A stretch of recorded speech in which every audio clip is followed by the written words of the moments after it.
Describe a time when you gave advice to others. I'm going to talk about a piece of practical advice which I've just given my brother recently. Usually he never consults me about anything. That's why when he came to me to seek some advice, I was pleasantly surprised. It turned out that he wanted to ask about his higher education. I graduated from my bachelor program just a couple years ago, so maybe that's why he felt that I was the right person that he could come to. He was going to study at a university this year, and he was nervous about what skills he should focus on in his study. He told me that he wanted to become a software engineer. After giving it some thought, I suggested that he should spend more time developing his English. At that time, he hadn't thought that learning English could be crucial to his career. I then explained to him why being proficient in a foreign language, especially English, was essential in this day and age. For him, most of his learning material and all of the technical terms would be in English. Therefore, not knowing this language would drastically incapacitate his learning ability. What's more, many of his future clients would be from overseas countries, and English has proven to be the most effective language of communication in international business. After I finished giving my advice, he nodded in agreement. He said he was going to think about what I said. I was glad that I could help him in some way. I thought my suggestion was pragmatic and meaningful. He's a smart kid. I think he'll make the correct decision. In the general, what kind of people is most suitable for giving advice to others? I think there are at least two qualities that would make a person a good advisor. First of all, that person has to understand people and must be able to sympathize with them. For most of us, this isn't easy. Personally, there have been many times that I've judged people before fully understanding their struggle. The second quality which that person should have is experience in what they are asked about. If he or she is asked about financial problems or relationship issues, he or she must have sufficient knowledge in respective areas to give meaningful advice. In which situation is it better to follow the advice of your friends than yours parents? Off the top of my mind, I think it's better to take your friend's advice on romantic relationships, especially in my country. Romance in Vietnam in this day and age is vastly different from what it used to be. Dating apps and romantic activities in the virtual world have become mainstream in my generation. Our parents may not understand these fully enough to give applicable advice, so I think a friend can be your trusted guide or simply a person who can sympathize with your situation. Which do you think is better, advice from young people or advice from older people? In my opinion, good advice can come from anyone regardless of their age. Yes, it is true that older people are generally considered wiser than younger people, but young people can offer more insightful advice when it comes to totally novel trends or issues. Take career, for example.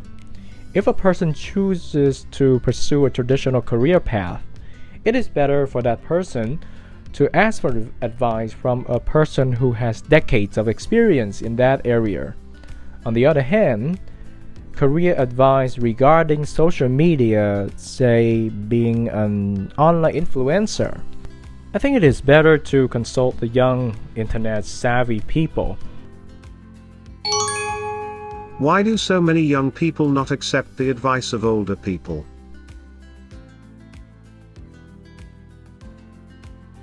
Rejection of advice, in my point of view, is caused by pride. By and large, young people are full of pride.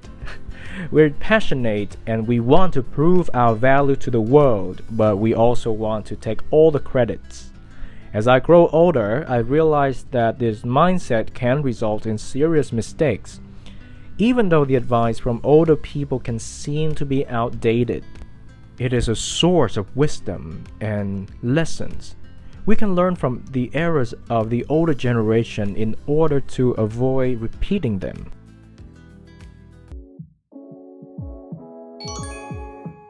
Describe a singer that you like. I'm going to talk about an artist whose stage name is Lisa. She's a member of an all-girl Korean music band named Blackpink. I'm not usually into Korean pop music. However, by chance, I saw a documentary about this group called Lights Up the Sky. In the beginning, I liked all four members equally, but Lisa would become my favorite as I learned more about each of them. In spite of being a member of one of the most popular K-pop bands of all time, she's actually from Thailand, where she lived during her childhood. As a teen, she moved to Korea to pursue her dream of being a performer. I think it must have been difficult for her in the beginning because she didn't speak Korean. Eventually, she overcame the cultural and the language barriers and emerged as a promising pop star.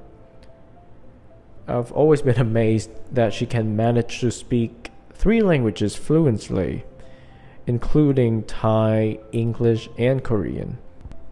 In terms of her role within Blackpink, I think she's the most versatile member of the group. She can rap, dance, and sing. Her singing voice is angelic. On stage, she's extremely energetic, and her choreography is often mesmerizing to look at. She has a charismatic and confident stage presence. She also has such great chemistry with her bandmates, and maybe that's why their performances are always excellent.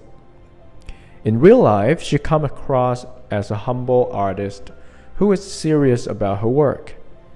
I think her agency is cooking up a plan for her to release a solo album. I'm sure that I'll support her by purchasing it.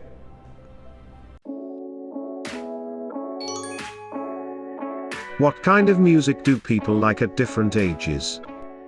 I think the taste in music is generational. That means regardless of their current age, people mainly prefer the music they listened to when they were a teen.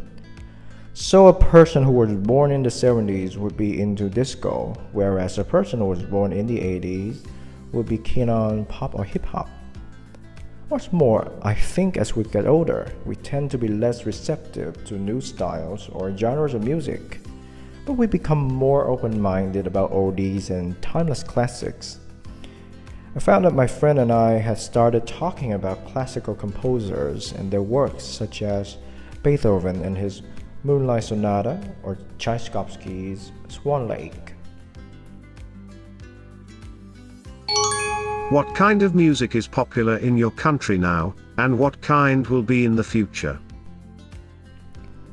I'm not versed in the various genres of music, so I'll do my best to speculate. As far as I remember, pop ballad has always been something that people enjoy listening to.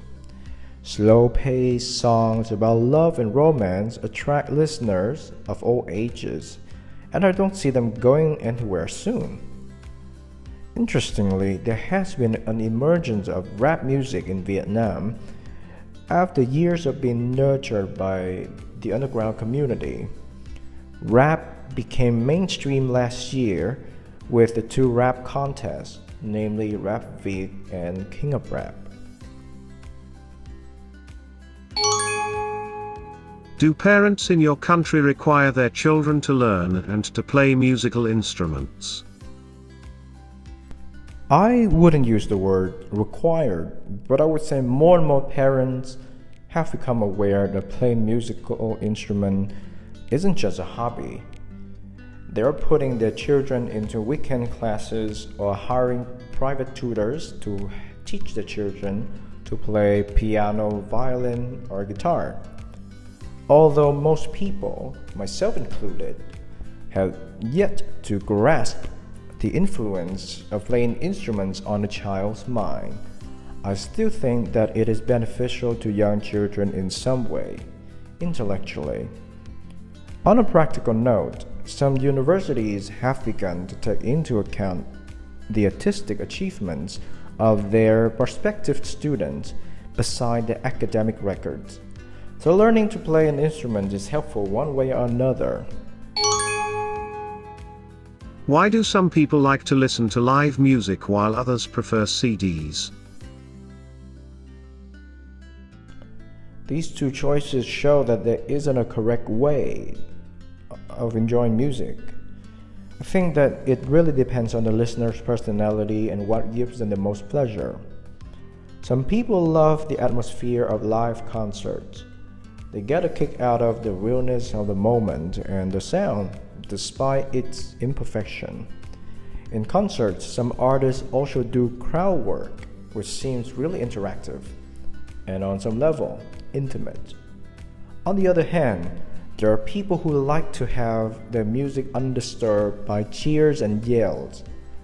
More specifically, they want to listen to perfect renditions of their favorite songs in the comfort of their home.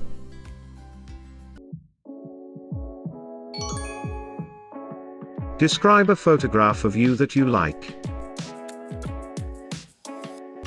I'm going to talk about an old photo of my brother and me, which brings back a lot of good memories.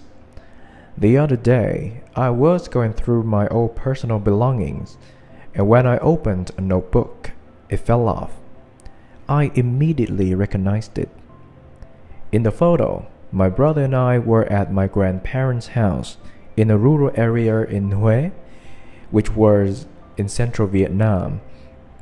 We stood on the front porch and in front of the main door to the house.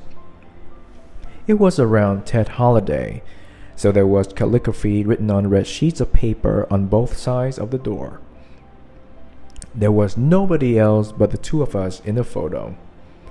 While my arm wrapped around his shoulders, his arm wrapped around my hip. The reason was that I was a head taller than he was.